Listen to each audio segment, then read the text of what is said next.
বলতে চাচ্ছি যে আমরা শুনতে পাচ্ছি 15ই অক্টোবরে জুলাই সনদ স্বাক্ষর হবে। এই জুলাই সনদের মধ্যে পিআর পদ্ধতিকে অন্তর্ভুক্ত করতে হবে।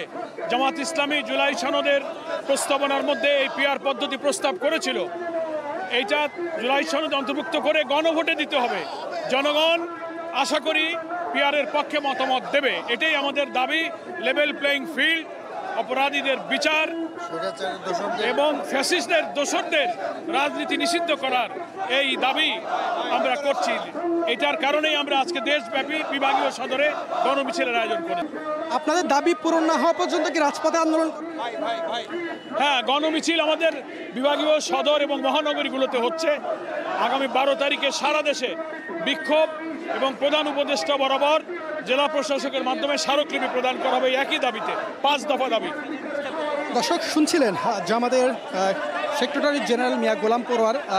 তিনি বলছিলেন যে তাদের যে এই যে কর্মসূচি, সেই কর্মসূচি তারা অব্যাহত রাখবেন 5 দফা দাবিতে, বিশেষ করে জুলাই সনদের ভিত্তিতে নির্বাচন এবং তারা দাবি তুলছেন যে লেভেল প্লেইং ফিল্ড, নির্বাচনের লেভেল প্লেইং ফিল্ড তৈরি করা এবং এই যে গণঅভ্যুত্থানের যে আকাঙ্ক্ষা, গণঅভ্যুত্থানের যে আকাঙ্ক্ষা, সেই আকাঙ্ক্ষা বাস্তবায়নের লক্ষ্যে যে সকল রাজনৈতিক দল আছে সকলকে ঐক্যবদ্ধ হওয়ার যে আহ্বান, সেই আহ্বানও কিন্তু তারা জানিয়েছেন এবং ঐক্যমত্য কমিশনের বৈঠকে কিন্তু সকল রাজনৈতিক দলকে নিয়ে আসলে সরকার আগামী ত্রয়োদশ জাতীয় সংসদ নির্বাচন অনুষ্ঠিত করবে, যার কারণেই কিন্তু দীর্ঘদিনের এই আলোচনা।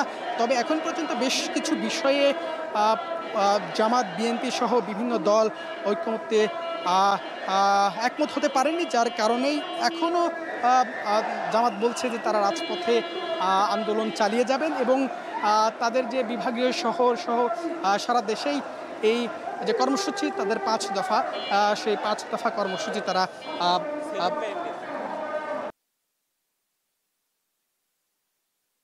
দীর্ঘ দিন আলোচনা হয়েছে। সেই আলোচনায় এখন পর্যন্ত যে সকল বিষয় ঐক্যমত্যের যে বিষয়টি, সেটি এখনও পৌঁছাতে না পারলেও বোঝা যাচ্ছে যে ত্রয়োদশ জাতীয় সংসদ নির্বাচন আগামী ফেব্রুয়ারির যে লক্ষ্যে সকল রাজনৈতিক দলই তারা নির্বাচনের প্রস্তুতি গ্রহণ করেছেন এবং জামাত ইসলামের কথা যদি বলা যায় তাহলে তারা 300 আসনে প্রার্থী ঘোষণা করেছেন। এদিকে বিএনপি সহ বিভিন্ন দল তারা নির্বাচন কেন্দ্রিক যে ব্যস্ততা, সেই ব্যস্ততার সময় পার করছেন।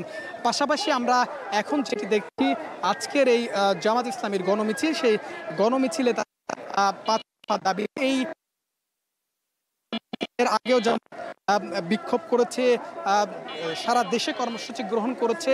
সেই পরবর্তী দ্বিতীয় ধাপে যে কর্মসূচি, সেই কর্মসূচির ধারাবাহিকতায় আজকের এই গণমিছিল এবং সেই গণমিছিলই আমরা দেখছি জামাতের বিভিন্ন নেতৃবৃন্দ এসেছেন এবং মূলত ঢাকা মহানগর উত্তর এবং দক্ষিণের যৌথ আয়োজনে আজকের এই মিছিল এবং মিছিলের আর আগে যে জামাতের যে সমাবেশ ছিল, সেই সমাবেশে জামাতের নেতৃবৃন্দরা তারা বক্তব্য রেখেছিলেন এবং সেখানে তারা তাদের যে 5 দফা দাবি, সেই দাবি তারা তুলছেন। সেই দাবি আদায়ের লক্ষ্যেই তারা কথা বলেছেন এবং তারা বলছেন যে 5 দফা দাবি পূরণ না হওয়া পর্যন্ত তারা তাদের দাবি রাজপথে থেকে যাবেন এবং কথা তারা জানিয়েছেন।